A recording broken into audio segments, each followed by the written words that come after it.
Hello, I'm Claire Smith and welcome to my channel. So all this week I've been doing the Pick 6 Fragrance Challenge, which was set by Nika Marks. So Nika's idea is that you pick 6 of your fragrances that you haven't worn in a month or more, and you wear one of them each day, Monday to Saturday, and you just kind of reacquaint yourself with them.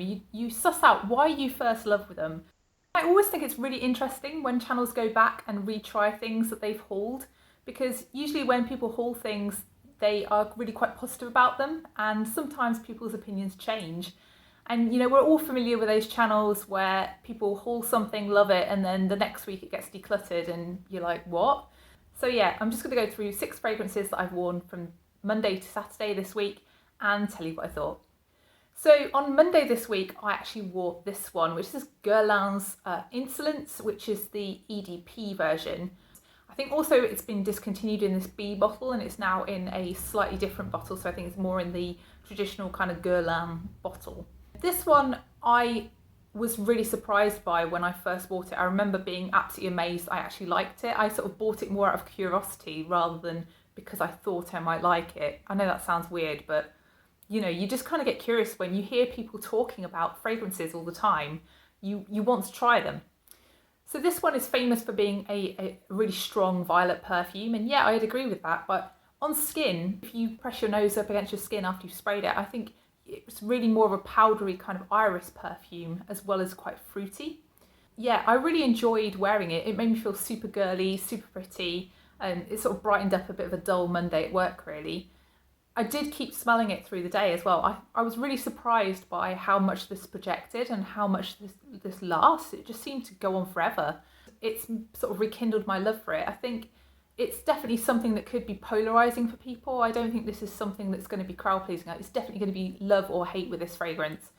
But yeah, it's got a weird kind of old school vibe about it, even though it is quite a modern perfume. And I don't really get it because you feel young and girly wearing it, but then you look at the bottle and you sort of smell it also, and you just think, wow, that's really quite old school. It's sort of a vintage but young fragrance. It's really odd.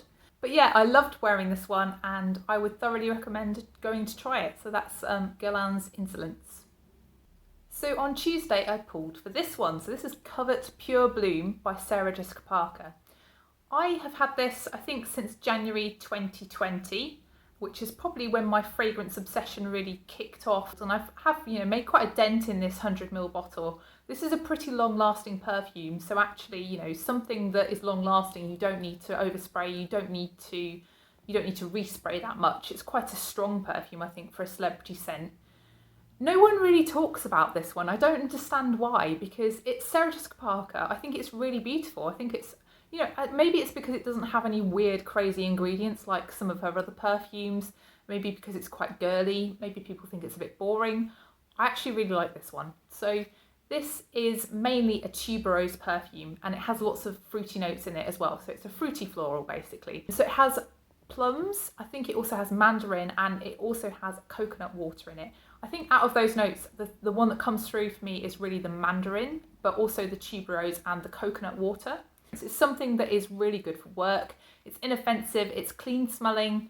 It's just, yeah, it's not expensive at all. I think a 100ml bottle is about £15 maybe, maximum. I think wearing this fragrance, I didn't get any surprises with it.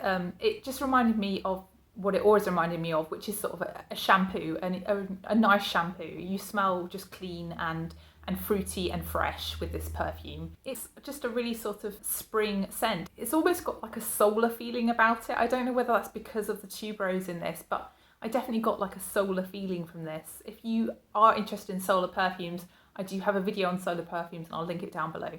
So that was the one I wore on Tuesday, and yep, I still really like it. It's a strong like. It's not a love, it's a strong like. So let's cover Pure Bloom by Sarah Jessica Parker.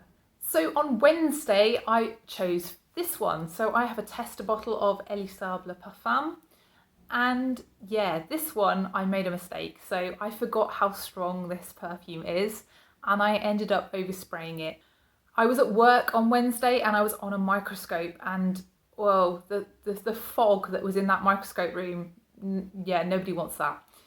So this perfume is a white floral and also a honey perfume, and not something with beeswax in it. It's a very clean, fresh honey. But it's very headache inducing, this perfume, to me, and yeah, it was a bit too much how much I sprayed. I think I made a real mistake in overspraying this, and it's making me want to retry it just in case I can't tolerate it and I get a headache every time I wear it. I'm really worried by that because I really loved it when I first bought it. This has amazing longevity and of course amazing projection, perhaps even too good a projection. So yeah, I like this perfume, but I'm not sure it likes me. I'm gonna have to retry it. That's Elie Saab Le Parfum. Thursday was special treat day. I had a day working from home. So I was trying to write a paper and I was making some graphs, which is one of the most boring things to do on the planet. But anyway, it's kind of satisfying when you get to the end of it. So I chose a really fun perfume to wear on Thursday, just to keep me company in my boredom at home. And that was Scandal by Night by Jean-Paul Gaultier. So this one, I remember when I first bought this, it smelt really medicinal to me, and I don't know whether it's kind of matured in this bottle or whether I just wasn't paying as much attention to every stage of it on Thursday. But the later stages of this, I think, are really what I caught. So I missed that kind of opening nard note, that sort of herby note that people say smells medicinal. And I just cut straight to the chase. So I think really all I really noticed from this perfume was the intense cherry hit that I got from it. This perfume is basically cherry, tuberose and honey. And I think, you know, the tuberose gives it longevity, but the honey and the cherry are the things that really popped for me on Thursday with this perfume. I just kept getting these huge wafts of a sweet, sticky cherry. It was delicious. I had just forgotten how good this perfume is. I don't know whether this is discontinued now, but if it isn't, then please just run out and get it. I try and fool myself into thinking that I don't like sweet scents, and that is just so wrong because I clearly do. This one is just so good. So that's Scandal by Night by Jean-Paul Gaultier. Definitely one that I have rediscovered. So on Friday, I ended up going for something vaguely professional. I was teaching on Friday. I was teaching a load of medical students. They were looking less than bothered about genetics. So yeah, I knew they were going to be less than bothered. So I needed a clean, professional smelling perfume to make me feel confident, but also something a little bit comforting. So what did I go for? I went for Narciso Poudrée by Narciso Rodriguez. And yeah, I'd forgotten what a massive powder bomb this fragrance is. So this is a super clean, expensive smelling musk perfume, but it's super sweet as well. It's got that kind of underlying vanilla-y tonka sweetness in it.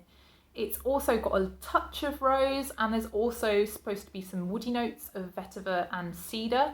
I do get like a woody undertone to this. It makes it a little bit more wearable having those woody notes in this perfume. I remember being really impressed when I hauled this one. I think I hauled it in the same haul as the Elie Saab perfume. And yeah, this is just such a classic, so professional smelling. It's just so elegant.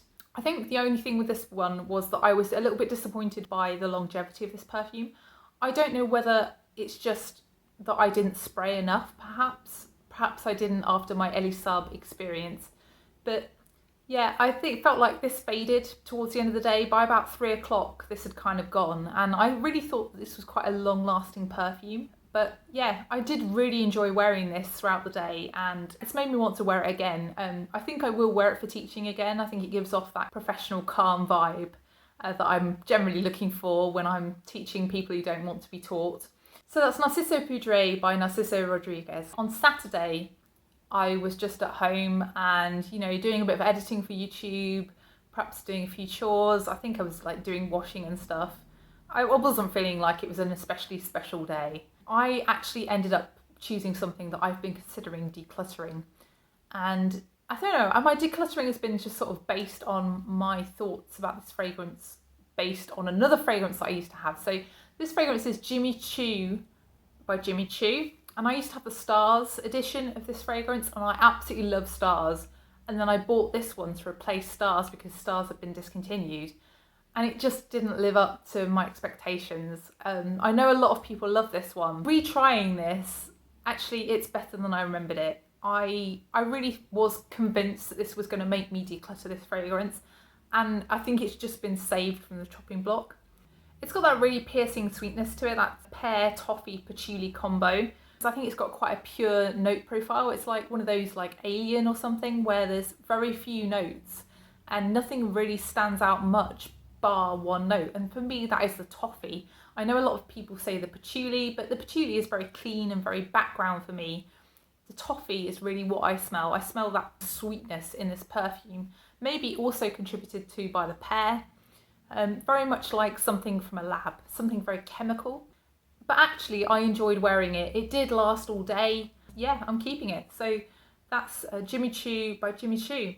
So that's the final fragrance in this video. I hope you enjoyed it. If you have enjoyed it, please press the like button and please consider subscribing if you haven't done already. I'd really love to know what you think of these fragrances too. Please let me know down below and I'll see you in the next one. Bye.